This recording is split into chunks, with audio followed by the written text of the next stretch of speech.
Sangguniang Panlalawigan proposes redistricting Pangasinan.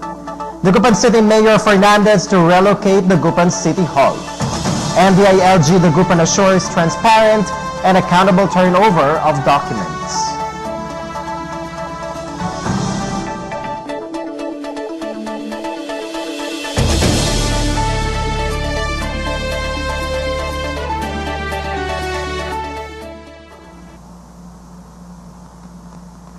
I'm EJ Dangla. Good evening. The province of Pangasinan may soon be divided into 8 legislative districts if the proposal to redistrict it will push through. Here's my report. The Sangguniang Panlalawigan will conduct a province-wide consultation on the renewed proposal to redistrict Pangasinan. Provincial Resolution Number 4-2013, as proposed by Board Member Alfonso Binse Jr., suggests adding 2 more legislative districts in view of the burgeoning population of the province of 2.8 million.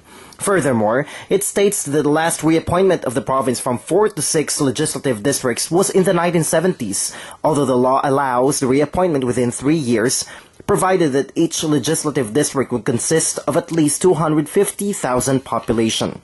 Binse, the oldest SP member whose service has spanned for more than 30 years, said that though the redistricting will promote representative democracy and economic and social progress, he would still consult with other congressmen and conduct a public hearing on the matter. Although the configuration of each legislative district, Binse said, would be quite contentious, there is no question as to the redistricting. It's only a matter of what towns will constitute the other districts.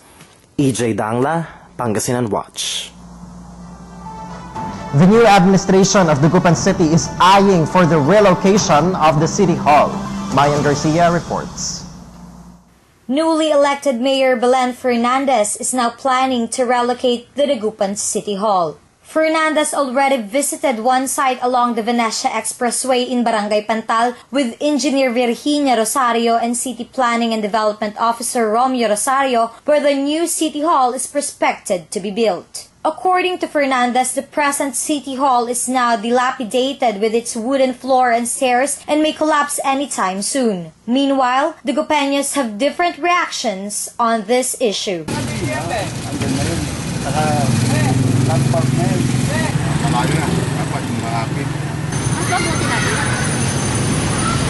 Siguro umasahan ko dyan kung anong magaganda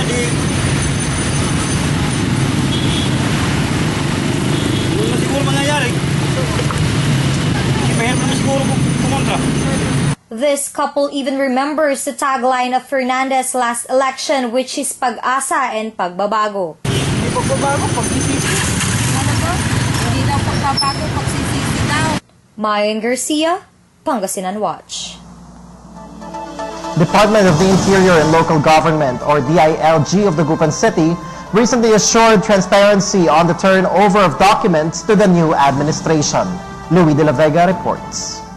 The turnover ceremony prior to the actual assumption of Dagupan City Mayor Fernandez, then acting mayor at the time, was based under the Memorandum Circular 2013-33. The Department of Interior and Local Government, or DILG, was mandated to create a local transition team to ensure the smooth transfer of power from the former administration to the new set of officials.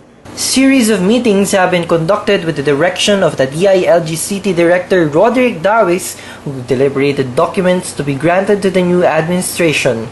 Both parties were present. Fernandez and the outgoing city administrator Vladimir Mata relieving Benjamin's order due to his unique situation. Dawis said that there had been no incongruity in the assessment of these documents, and if there were just small bits of manual lapses. Right after the turnover, nakuha namin yung mga documents, nagkaroon ng acceptance, and eventually nireview nila kung ano yung mga documents na yun, at nakita naman namin na maayos naman, at ang kagandahan doon is napaagay yung turnover, mas na-review nilang maigi yung mga reports na yun. It's only a report mga accomplishment reports ng different departments, and of course, kailangan din ma-verify din natin talaga kung yung content ng ating mga reports ay tama, at saka yung ibig sabihin yung veracity ng report ay dapat natin maalam. The full disclosure policy, where DILG requires all local government units to publicize their financial reports, also helped to stay true to a more transparent and accountable turnover process. Nire-require na lahat ng local government units na i-post yung mga financial reports nila sa ating bulletin board dyan sa labas, and even in our city website, and even the full disclosure portal ng DILG. So yung sabihin nating discrepancy, siguro hindi rin ganun kalaki na dahil alam natin na regular silang nagpo-post and open to public yan. Luis de la Vega, Pangasinan Watch. With the celebration of Nutrition Month, the Provincial Health Office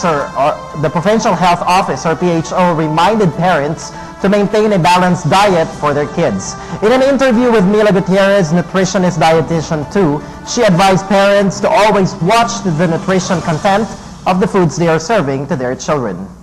It should be balanced. Even for school children, the child should eat balanced diet every day. Kasi every day you should have carbohydrates, no? Should have protein, fruits, vegetables. And for a child, for about below 5 years old, about 4 to 5 cups of carbohydrates or rice, and about 2 servings of protein. Ang protein, if we say protein, it can either be meat, chicken, egg, no, and milk kasama doon. Yung milk, and also for fruits na 2 pieces, no, medium size of fruits, either banana or papaya. Dr. Ana Maria Teresa de Guzman, Provincial Health Officer, said that eating at fast food joints should be fast food moderately done. usually napakataas po ng mga calorie contents ng mga food nila, no? Once a week would be good, no? Actually, fast food maganda naman kumain. Basta pipiliin lang po talaga natin yung yung ating bibilhin na viand o na ulam, ano po. Kasi meron naman po mga fast food ngayon na vegetarian na ang preparation, no? Facebook's graph search now becomes available to more users around the world. Luis de la Vega reports. Just this Monday, Facebook launched a new tool for English language users to dig for social networks' trove of experiences for possibly anything you can find through the internet. The celebrated feature called Graph Search is making a wider debut, and that a version modified for smartphone and tablet applications is in the works. Mark Zuckerberg, Facebook's chairman and chief executive, says that Graph Search is designed to take simple questions and find answers by mining into user circle of friends, as well as any public post at the leading social network. Right, each person can share whatever they want with whomever they want on Facebook, and your timeline is your place where you can curate everything that you want to show up about you, and it's just everything about you in one place. And Graph Search is going to be another pillar that's like that. The feature was intended to be more sophisticated. For example, typing likers of Talk TV Global in the graph search box atop your Facebook page or account will bring up members in the user circle who have liked the page. The query can be enhanced to see likers of Talk TV Global who live nearby. So basically, you have an array of selections upon entering your keyword. Users can also use the tool to perform a web search by typing in web search before your search keywords. You may also see suggested web searches pop up as you search normally. Luis de la Vega, Pangasinan Watch. If you're a smoker, you might as well drop the habit when in Davao. Davao City has been named by the Southeast Asia Tobacco Control Alliance as the first 100% smoke-free metropolitan city in Southeast Asia with more than a decade of implemented anti-smoking ordinance. SITCA is a multi-sectoral alliance supporting ASEAN countries in developing tobacco control policies. The association says that Davao City should serve as a model city in implementing law against smoking. Just last May, the city further tightened its anti-smoking rules through the implementation of the new comprehensive anti-smoking ordinance, which broadens the coverage of the smoking ban to include all public places, buildings and outdoor spaces, and public and government-owned vehicles. Violators will now be given citation tickets under the updated policy, which now covers all tobacco products, including e-cigarettes. The Philippines early this year rolled out higher taxes for tobacco and alcohol products through a controversial Aquino-backed revamp of the so-called sin tax law. A recent accident in Alaminos City wounded 2. Mayan Garcia reports. An incident involving a single motorcycle and a tricycle wounded 2 in Balanay, Alaminos City. The victims were identified as Joy Soriano Ranyaga, 32 years old, a passenger of the tricycle, and Rolando Rimando, 54 years old, driver of the motorcycle. Both were residents of the said barangay. Based on the investigation, the tricycle was traveling along the highway in Barangay Balanay when the driver overtook a truck and immediately pulled the brake upon seeing the approaching motorcycle, which resulted in the accident. The victims acquired minor wounds, which were treated in the hospital. Mayan Garcia, Pangasinan Watch. A family feud in Dagupan City resulted in a shooting incident, killing 1 person. Mayan Garcia reports. A shooting incident in one of the barangay islands of Dagupan City kills a father and leaves the son in critical condition. Delfin Ramos died on the spot while his son Ryan Ramos underwent operation on Region 1 Medical Center after the incident. Another son of Ramos who saw what happened told the team the whole story but refused to be interviewed on cam. According to him, it was around 10:30 p.m. when the suspect, identified as Loreto Narag, also known as Boyong, who is also the nephew of Delfin, shot the victim several times using a 9mm pistol for no apparent reason. The incident was reported immediately to authorities and the suspect subsequently voluntarily surrendered. It was learned later on that the reason for the crime was a conflict about their fish cages. Boyong even threatened the other son of Ramos that he would kill him the moment he'd be freed from prison. The family of the victims will file murder and frustrated murder cases against the suspect. The PNP Dagupan promises the bereaved family that they will not stop until justice is served. Mayan Garcia, Pangasinan Watch. The Integrated Coastal Management in Dagupan aims to protect and develop coastal areas in the city. Louis de la Vega reports. The Protected Areas Wildlife and Coastal Zone Management Services under the regulation of Department of Environment and Natural Resources or DENR has distinguished a number of ostensible problems in Dagupan City's coastal areas. Through the formulation and implementation of policies and strategies pursuant to Republic Act No. 7586, the Support Services has created a project called Integrated Coastal Management or ICM, an organization plot that will update the current safeguarding reports on coastal resources. If we will look further, kailangan makita ng kabuuan, the totality of all the problems.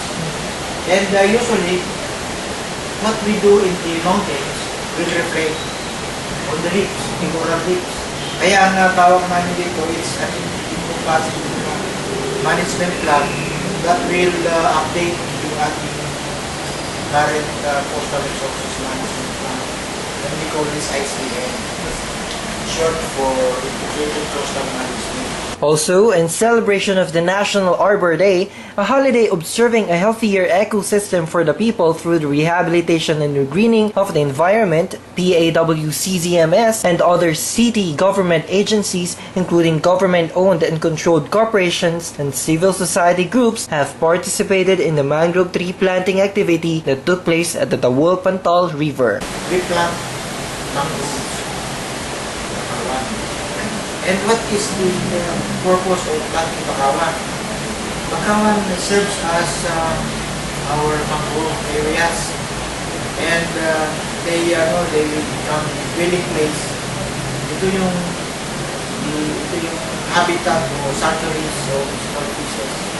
But at the same time, they serve as a barricade to the pollution, so that the pollution will not accumulate. Louis de la Vega, Pangasinan Watch. And that was today's latest news and information in the province of Pangasinan. I'm EJ Dala, and this is Pangasinan Watch of Talk TV Global, broadcasting from Pangasinan to the world.